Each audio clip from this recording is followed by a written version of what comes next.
안녕하세요. 백두산 금융연구소의 백두산입니다. 12월 7일 수요일 오후 3시 55분입니다. 미국 증시는 어제 경기 침체 우려 이러면서 하락 마감을 했죠. 그 높으신 분들, JP모건하고 골드만삭스의 높으신 분들이 나와가지고 경기 침체에 우려해야 된다 이런 이야기 하니까 하락 마감을 했어요. 그래서 아시아장도 오늘 분위기가 안 좋고 유럽도 뭐 썩 분위기가 안 좋지는 않은데 좋지도 않습니다. 하여튼 분위기가 일단 좀 안 좋은 편이죠. 이런 모습들입니다. 중국 같은 경우는 오늘 이제 방역 관련된 이슈가 있긴 있었는데요. 요렇다라고 하더라고요. 중국 정부가 추가 방역 완화 조치를 공개했다고 합니다. 그래서 사실상 중국 내 봉쇄가 해제됐다라고 해요. 근데 하락 마감했죠, 그죠? 결과적으로 그거였습니다. 선반영이다. 이렇게 시장이 받아들인 것 같습니다. 이 주식시장 지금까지 중국 증시가 신나게 올라왔는데 왜 올랐냐? 방역 규제를 완화한다는 기대감 때문에 올랐었는데 그 기대감이 이제 오늘 이제 그 현실로 됐죠. 더 이상 기대가 아니고 이제 그게 현실이 되니까 뭐예요? 재료 노출이다. 이렇게 해석을 해서 중국 증시가 일단 하락 마감을 한 것 같습니다. 그래서 하락 마감을 했다. 이렇게 보시면 될 것 같고요. 이제는 뭐예요? 이제는 그나마 최근에 세계 증시를 한 달 동안 끌어올리던 재료가 하나는 이제 긴축 우려 완화 그거죠. 저기 긴축 속도 조절론이었고 또 하나는 중국의 리오프닝 그 방역 규제 완화 정책 이런 거에 대한 기대감이었는데 일단 뭐 둘 다 없어진 것 같다 이렇게 생각할 수가 있겠죠. 네, 이런 상황에 와 있습니다. 그리고 이 당분간 FOMC 회의까지 특별한 이벤트도 없다. 특별한 이벤트 없는 가운데 기술적으로 이제 뻑뻑한 싸움을 이어갈 것이다라고 이렇게 이야기를 하고 있습니다. 하여튼 뭐 전반적으로 뭐 하락을 했고요. 예, 근데 아직까지 이게 약간 회색 구간에 있다고요. 아침에 말씀드렸지만 이게 뭐 이슈적인 측면에서 봐도 그렇고 긴축 정책이 뭐 바뀌느냐, 뭐 인플레가 바뀌냐, 뭐 세계 경제가 침체로 가느냐, 뭐 그런 이슈적인 측면에서도 회색 구간이지만 증시 움직임도 지금 회색 구간이라고요. 아직까지 명확한 게 없습니다. 이 조금 이따 이제 하나씩 살펴보긴 할 건데요. 전반적으로 이제 쭉 요약을 해보니까 그렇더라고요. 미국 기준으로 했을 때 S&P 지수는 일단 어제 중요한 지지선을 붕괴시키면서 오르다가 박스권이었는데 박스권 아래로 붕괴시키면서 일단 방향성 전환됐다라고 일단 오늘 아침 말씀드렸죠. 미국 S&P 일단 하락 전환했고 나스닥은 아직 이제 이렇게 박스권에 일단 갇혀 있는 상황이고 그리고 중국 같은 경우는 아직 꺾이지 않았고 아직 강합니다. 아직 강해요. 그러나 일단 어딘가를 못 넘고 있어요. 하지만 아직 강합니다. 중국은 분명히 강해요. 일본 같은 경우는 어떻게 됐냐면 일본 같은 경우는 이 오르고 나서 중요한 박스권 있었는데 박스권을 붕괴시켜서 방향 전환 됐죠. 한국 증시도 똑같은 그림입니다. 일본 증시처럼 이렇게 단기적으로 봤을 때 붕괴시키고 이미 아래쪽으로 가고 있는 그림이에요. 이 가장 강했던 유럽 증시, 독일 증시 같은 경우는 오르고 나서 어젯밤에 일단 단기적으로는 일단 꺾이긴 꺾였습니다. 단기적으로. 그러나 워낙 강했었기 때문에 이 정도로 완전히 이제 중기적으로 방향이 틀어졌다. 이렇게 이야기는 할 수 없고 아직은 단기적으로 일단 더 오르긴 합니다. 단기적으로 일단 방향이 꺾였다. 이렇게까지만 이야기를 할게요. 이런 상황입니다. 그래서 아직까지 세계 증시가 뭐 이렇다 하게 뭐 정말 큰일 났다. 뭐 이런 것까지는 솔직히 뭐 잘 없습니다. 아직까지는 다들 뭐 잘 버티고 있는 이런 모습. 강력한 매도세, 뭐 패닉 이런 것도 없고요. 말씀드렸다시피 엄청난 악재 이런 것도 없고요. 그죠? 뭐 그런 상황이에요. 특별한 사건도 없고 그렇게 조용하게 지나가고 있습니다. 그래서 지금 같은 경우는 말씀드렸다시피 회색 구간이기 때문에 방향이 전환될 수 있는 그런 구간이기 때문에 이 자그마한 변화도 좀 집중해서 좀 볼 필요가 있는 그런 구간이겠죠. 전반적인 이야기를 좀 드려봤고 그래서 이제 조금 더 자세히 좀 이제 하나씩 좀 그림을 좀 보자면요. 오늘 아침에 봤었어야 되는데 깜빡하고 안 본 유럽 증시, 독일 증시 보면은 요가 여기가 중요한 저항이었단 말이죠. 여기가 왜 중요하냐? 여기 보시면 지난번 이 자리를 11월 14일, 15일, 16일, 17일까지 여기서 사거래일 동안 못 넘었던 자리란 말이에요. 근데 이 자리를 이제 어젯밤에 붕괴를 시켰기 때문에 여기 중요한 자리 일단 붕괴됐다. 단기적으로는 일단 아래쪽으로 보자. 단기 하락 추세 뭐 이렇게 일단 이야기하겠습니다. 유럽 증시는 워낙 강했었기 때문에 지금 보시면 요 11월 10일 날, 11월 10일이구나. 11월 10일 날 나왔던 이 장대 양봉 이거 훼손 여부가 굉장히 중요하거든요.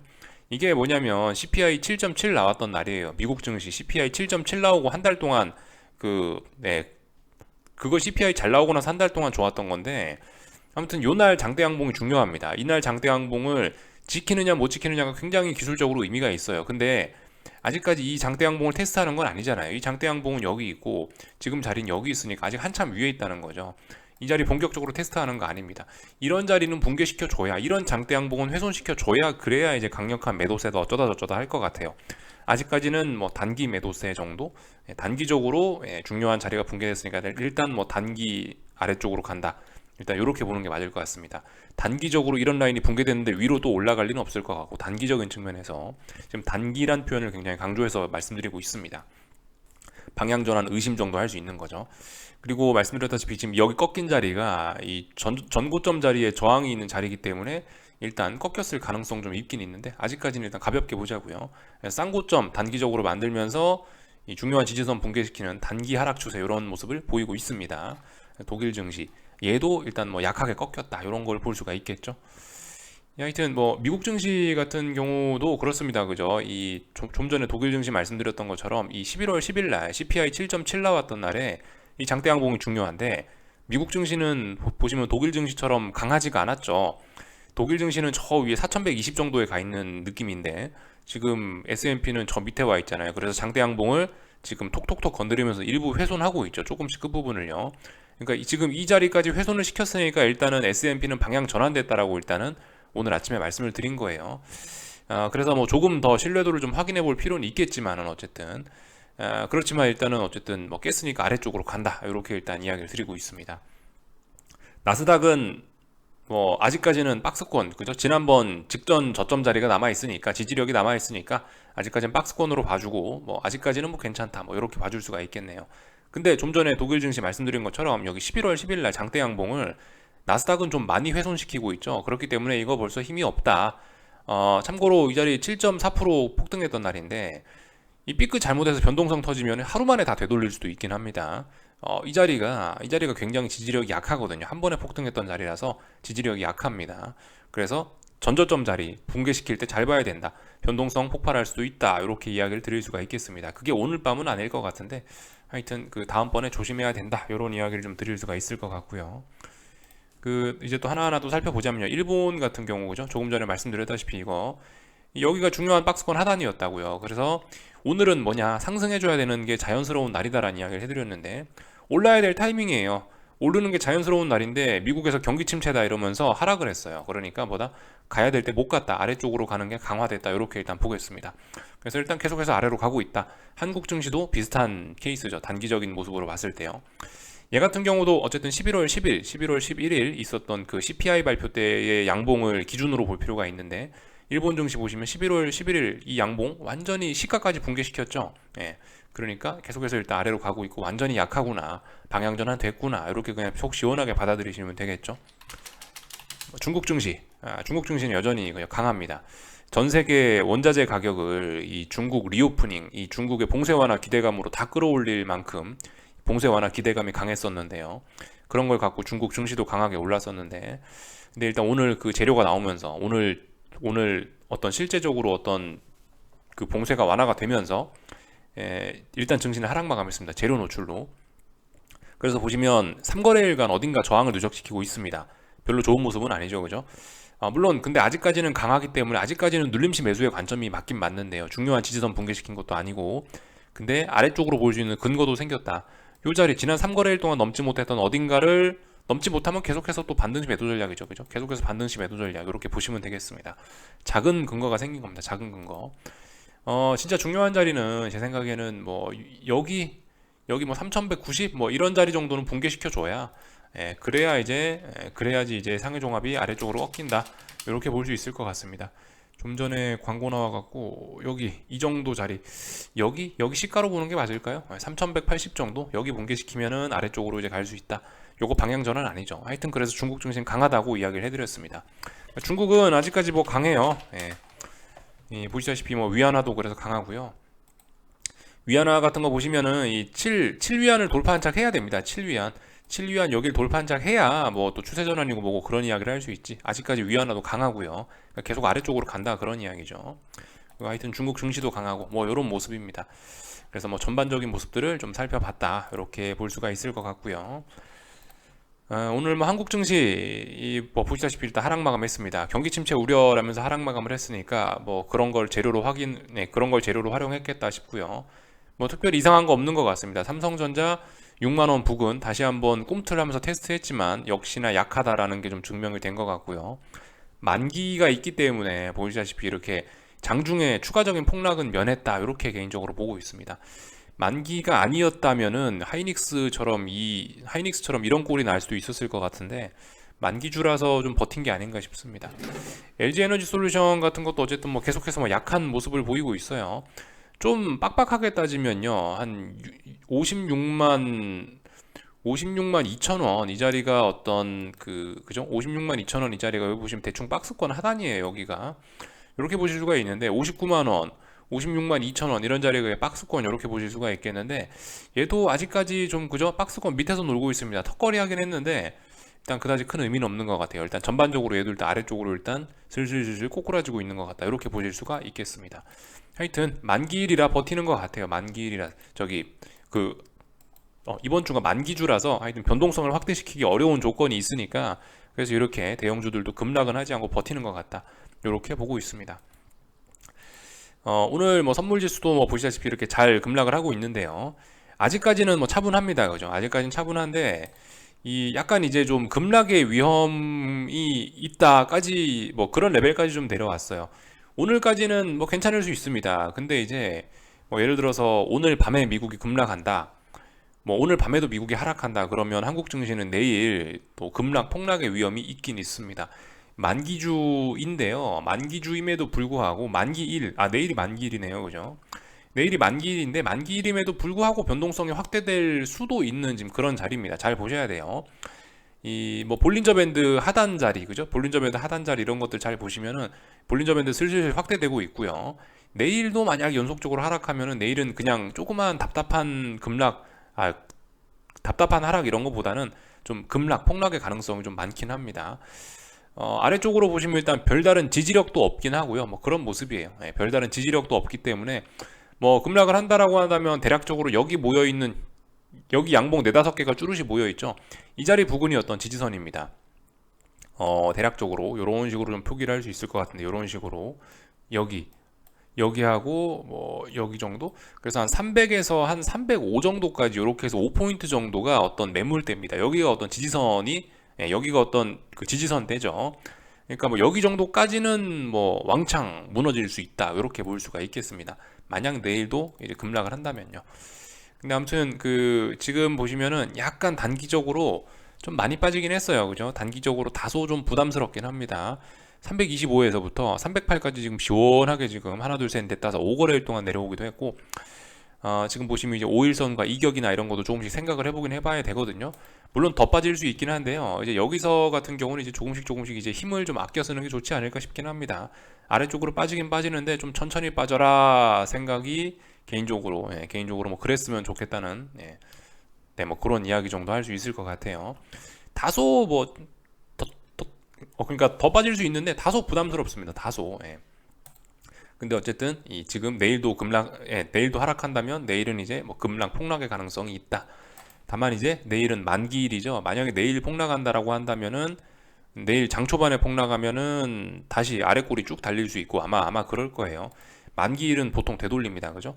그래서 아침 일찍 대폭락하면은 다시 되돌리고 아침 일찍 대폭등하면 다시 되돌리고 하여튼 그래서 대부분 만기일은 장중에만 막 정신이 없지 결과적으로 마감하고 나면 이런 뭐 도치형 봉이 윗꼬리 아랫꼬리 길게 달린 도치형 봉이 나오는 경우가 많았다라는 생각이 좀 듭니다. 그래서 뭐 이 정도 이야기 드리면 될 것 같고 하여튼 아래쪽으로 잘 빠지고 있다. 반등시 매도 전략이고 뭐 312가 중요한 저항이다. 그죠?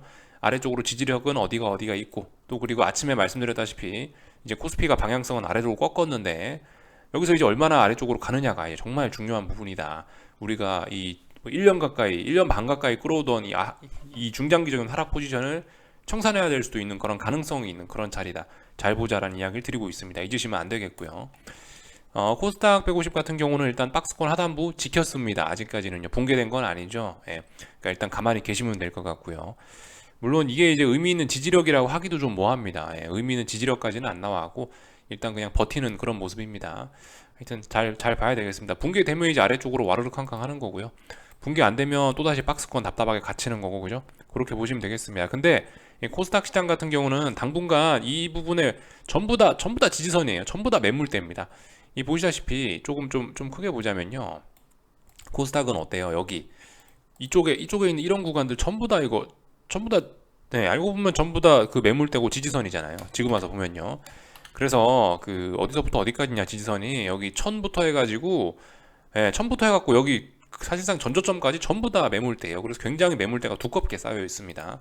그래서 다음번에 이 하락할 때도 좀 버벅버벅 할 수 있다. 매물대가 많이 있다. 지지선이 많이 있다라고 볼 수 있겠고, 다만 어쨌든 지난번 하락했다가 반등한 거 꼬라지를 보면 좀 얼마 안 되긴 하죠, 그죠? 예.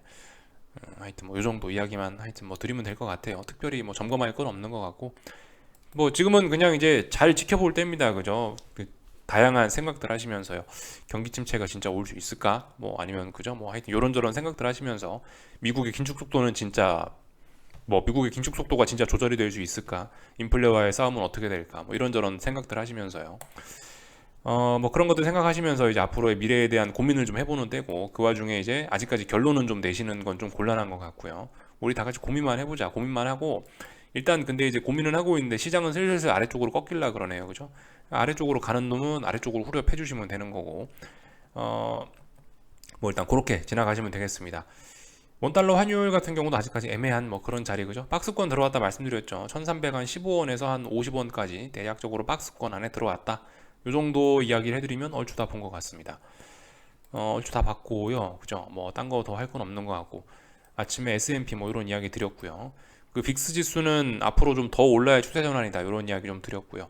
하여튼 뭐 달러 인덱스라든가 뭐 하여튼 달러가 다시 강세로 전환될 수도 있는 그런 가능성이 있는 자리입니다. 그죠? 그래서 그런 부분 좀 잘 보셔야 되겠고, 참 한 가지 참 재밌는 게 좀 있었는데 요거 하나만 좀 보고 마칠게요. 그 누구야, 졸탄 포자르라는 사람이 있습니다. 크레딧 스위스의 유명한 어떤 뭐 애널리스트 뭐 요 정도로 보시면 될 것 같은데, 하여튼 이분의 이제 그 이분의 어떤 재밌는 국제 정세에 관한 의견이긴 한데요. 백악관에서 얼마 전에 이제 유가를 하락시키겠다고 하면서 전략 비축률을 방출을 했었죠. 근데 이제 전략 비축률을 다시 채워놔야 될 때가 슬슬 왔다라고 합니다. 그래서 이 전략 비축률을 채워넣는 과정에서 국제 유가가 뭐 하방 경직성을 보일 수가 있다. 이런 이야기를 하고 있고요. 그리고 오펙 같은 경우는 또 그리고 지금 국제 유가가 높아졌으면 하는 걸 바라는 상황이라 그죠. 미국이 전략 비축률 채워놓고 오펙이 이렇게 원하면은 국제 유가는 위쪽으로 올라가지 않겠느냐라고 이제 주장하는 게 졸탄 포자르의 의견입니다.